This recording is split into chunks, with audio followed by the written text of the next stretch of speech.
I'm getting ready to go to the Pasadena flea market. So as you know, we had a lot of fires here in Pasadena, Altadena, and this is the first time the market has been open since. Enough of me talking, let's get out to the Pasadena flea market and let's go check it out. All right, friends, so as you can see, we have made it to the Rose Bowl. That's the good news. The not so great news is there is so much traffic because everybody comes out, because like I said, this is one of the biggest flea markets really in the US. So this one is huge. So I am just gonna have to use a little bit of patience, and yeah, we'll be patient. Yeah, so it's 10 minutes later. I'm still in this long line and my patience is wearing thin. So hopefully once we get inside, things will change and I will find something that was worth the wait. All right, friends, we are in the market. Now it is time to get a parking space. They're gonna tell us where we should park. But this is like crazy. I mean, I wish you guys could, like, this phone is not even showing you the truth. Like, it is so packed in here, but I just found the spot, so let's take it.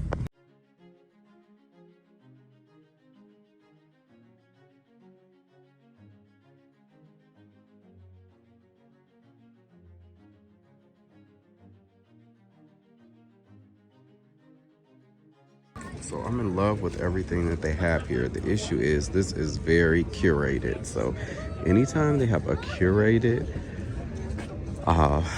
vignette, I already know it's going to be crazy expensive.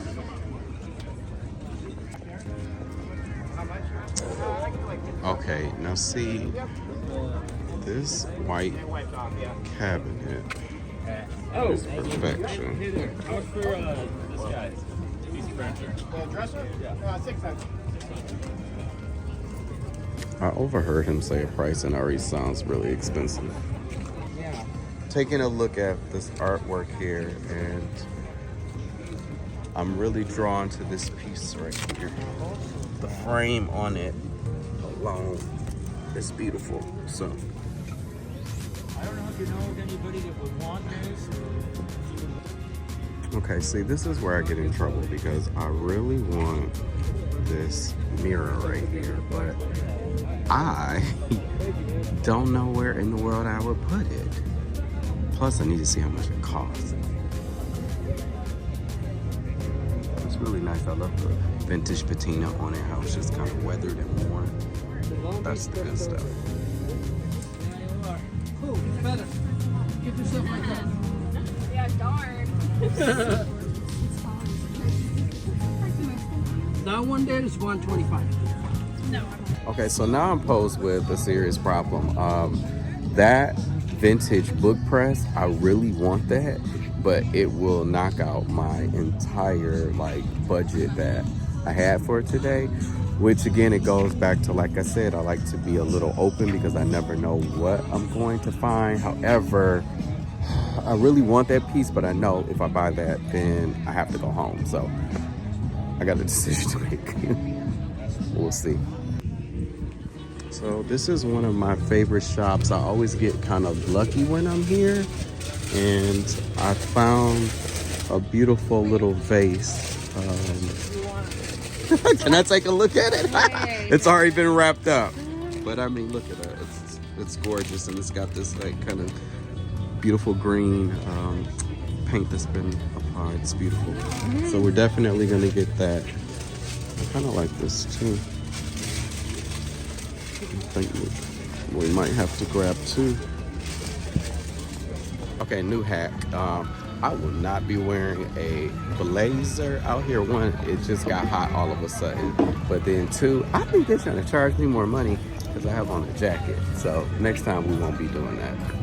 Oftentimes you find vendors and it looks like junk, but I overheard them quoting really reasonable prices for some things.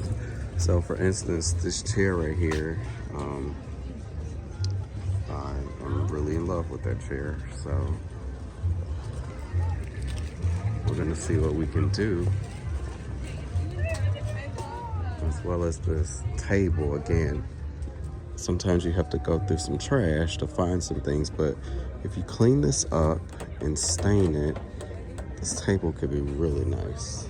Quick checkup. I was able to talk him down, and I got the chair for a really good price. So I am very happy. I'm still heartbroken because I want that book press, but I have tapped myself out, and I cannot go over the budget this time. I just cannot do it. I mean, look at these chairs. If you reupholster that would be stunning. And I'm kind of not mad with this. I almost want to reupholster it. And I don't love the rouging. I would probably do some type of fringe around the bottom, but this is really nice.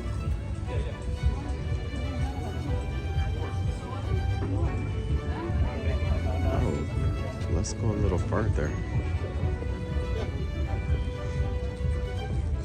All right, these are just heavenly. Wow.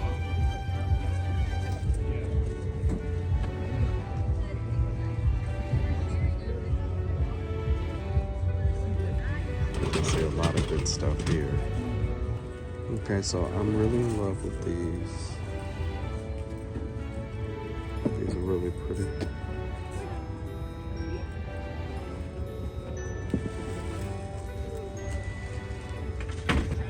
So I'm really in love with this cast iron rusted kind of patinaed pot here. This is really nice.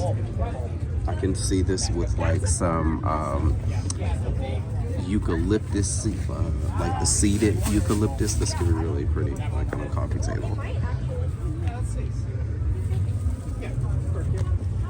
I like these a lot. I just don't know how I can actually hang it. That's the problem.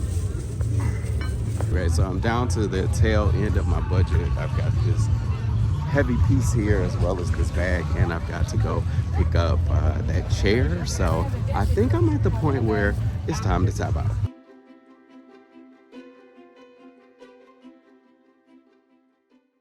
So I did not know how this was going to work out because I have a two-door car, but we were able to get the chair. And when I say we, I was able to get this chair inside of the car. So I think we're doing all right. So the next time you see this chair, it'll be styled. And I think I'm going to put this in my house. So that whole like Western design is coming back into play. So I think this is going to look good. So I'm very happy. All right, friends, so back from the Pasadena flea market, and I learned, or I should say I relearned a lot going back. And so I'm going to give you a couple of tips when you're shopping at Pasadena Flea or any larger market, even in your hometown. So the first thing I had to remember is to come with patience. These places are typically very packed, and as you saw, I had to wait about 15, 20 minutes, 30 minutes really, to find a parking space. Luckily, one of the security guards just like opened up one of the parking areas, so I was able to slide in. So anyhow, let's just talk about just a recap on how things went. So I feel really good. I'm going to show you all of the product that I actually purchased and then tell you a couple of takeaways. So one of the first things when I got to the market, I was a little overwhelmed. That place is huge. And I just reminded myself, like, okay, you can't just like jump around and just run to random booths unless you've been there and you know specifically what you're looking for. So what I like to do is to walk in a straight line as much as possible. So I'll work like the outer perimeters, and then I'll start going, zigzag in between the smaller rows or aisles. That way I know I'm hitting every single aisle. The other thing that I learned in that is if you are going to make a purchase, oh my gosh, please try to make sure that you either snap a photo of the booth or really the booths that are next to where you're trying to go, or try to find one key item. I don't know, it could be like a random Mickey Mouse or anything that's next to it, or something that stands out. So when you're trying to find where you shopped at, it'll be a lot easier, because one of the showrooms or one of the stores, when I tried to go back, one of the booths, I almost couldn't find it, but luckily I did. So just, you know, if you don't have a buddy with you, make sure you remember and take a photo of your surrounding area, the same way you would do like in a parking lot when you're, you know, trying to find a parking space at a busy shopping mall. So the other thing that I had to remember was the art of negotiating prices. So there are a couple of things with negotiating prices. The biggest thing is you want to find people, and I hate to say it like this, but you want to find people who underestimate the value of what they have, because honestly, that's where you are going to get the most bang for your buck. So whenever you're shopping for an item, pay attention and listen to the seller, because that will often give you a lot of information. So for instance, if I'm shopping and I overhear the person who's selling the item talking about the background history of a piece, okay, chances are they've done their homework. They've gone on Etsy, they've gone on Marketplace, you know, they've gone on eBay, and they see how much these items are selling for. So they've created a story for you. Most of the time they do know the information, but the more information they know, unfortunately, the higher the price is probably going to be for you. So I try to stick to people who talk in layman's terms, because typically, not all the time, but typically you can get a much better price point. So I'll give you a perfect example. So one of the vendors, you saw me shopping for, looking at a chair. Well, I love, it's like a Spanish brutalist style chair. That's the era that particular chair is from. You know, it had the beautiful weathered, you know, hand carved legs. It had, you know, the leather on the piece, which was aged perfectly, and it had beautiful grommet. So I'm like, okay, I know as somebody coming from New York City, that chair could easily go for $700, it could go for $1,000. Well, immediately I'm listening to how people are shopping, because also this showroom was a little cluttered. I keep saying showroom, it's like an outdoor showroom. But their booth was really cluttered. And that's also, I know it's gonna sound crazy, but that's also, we'll come back to that in a second. But because it was cluttered, I was just like, okay, this is very unorganized, but in a good way. This is gonna play in my favor. And oftentimes you have people who maybe they just got lucky, and you know, they've gotten like a storage unit that somebody couldn't pay the bill on, and now, you know, they bid it for this container, and they just have all these random items, and they just want to get them out there. So they don't know the value of what they have. Maybe it's an old estate sale, somebody just threw it out. You just never know the actual story.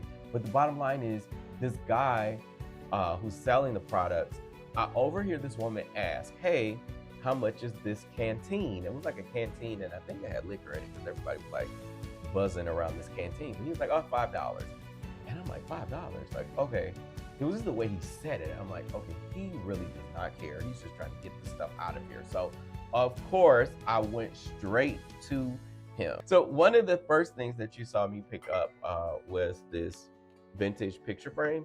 I absolutely fell in love with the frame alone. The artwork is cool too. It's kind of like this abstract, I don't know if you can see it, but it's like and not an abstract, but it's a vintage painting. It looks like a woman with a long dress who's kind of like dancing in a village. But this was one of my favorite pieces, and I was able to get it for half price. So again, I'm listening when I walk up to the booth. You know, I'm looking around and I'm listening to the gentleman who's selling to the person, you know, who's ahead of me, and I could tell these were not his like particular items, but I overheard him saying he got a lot of things at antique estate sale. So one of the other things I would say is the art of walking away. So this is a little trick that I like to do. So when I'm interested in a piece and I have someone who offers a price and it's really not what I want, and I can tell they don't, or I should say they appear like they don't want to go down on the price, walk away. Even if you know that you're going to purchase it, just walk away and like, I'll think about it. Or, you know, just when you say that, it triggers something in people oftentimes, unless they're giving you like their bottom dollar. And oftentimes they'll have a change of heart really quickly, like this gentleman did. And he's like, I'll sell it to you for half the price. And that was just in the matter of like 5 seconds me walking away. So that art of walking away is so important because you can get some really great bargains with that. Another thing, I ended up scoring this piece of pottery right here. And I don't know if you can see from here, but it's got like this beautiful olive green paint. And then it goes into this like darker, rich, earthy terracotta.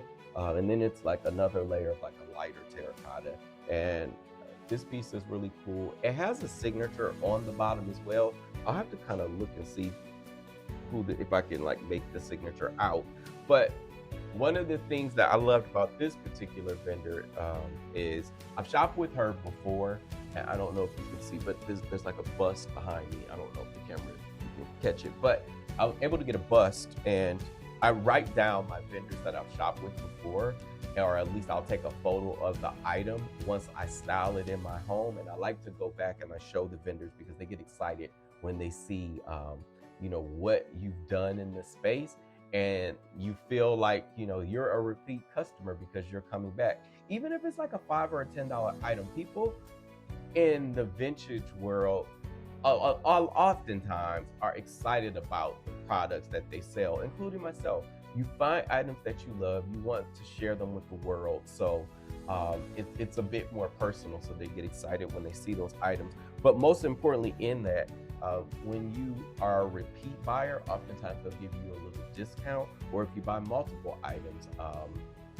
as well. So this piece right here was from a dealer that I shopped with before, and it was really just about, me coming to shop with her again, so she gave me a discount.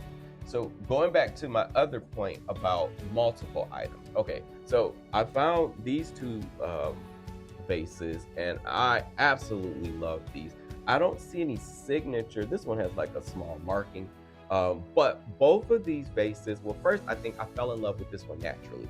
Like it's kind of like it's like an earthy putty color, and it has this kind of like tribal design across the top, but this will look great anywhere.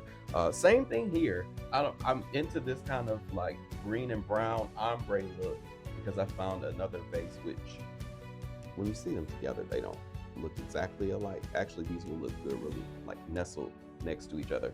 But I was looking at this vase, and then I picked this vase up as well.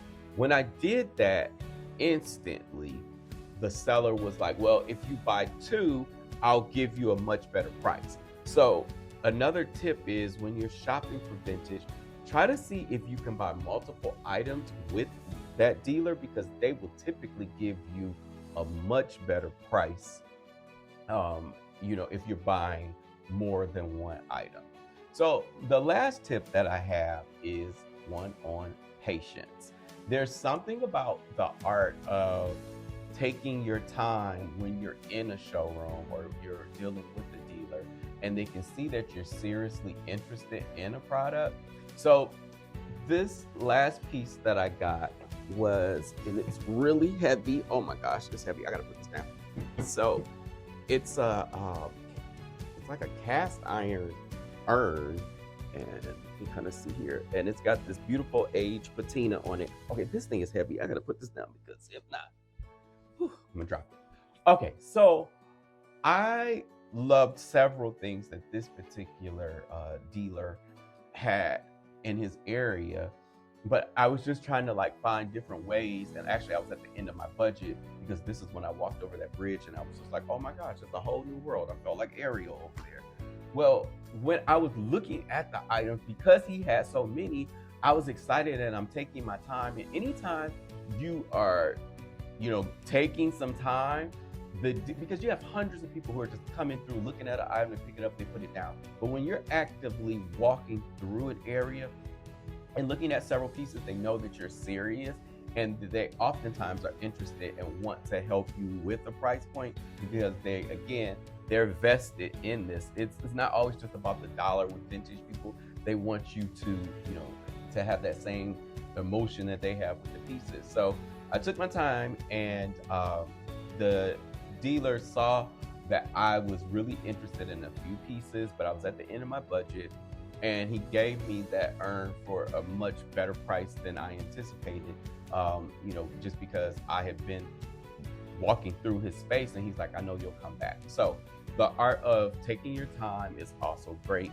And I just think overall, when you're going to a thrift or a antique market, just go with an open mind. I said that from the beginning. I didn't know what pieces I was going to find, but when you're out shopping and you're looking for things, that's the beauty of it. You know, yes, if you're looking for a very particular piece, you can do that, but it's going to be like a diamond in the rough. And I'm going to go back to that same like Home Goods, TJ Maxx, Marshalls mentality. You don't know what you're going to get when you're walking those aisles. So be open, because oftentimes the best things that you find when you're thrifting are the unexpected ones. So hopefully you guys enjoyed this video, and more to come.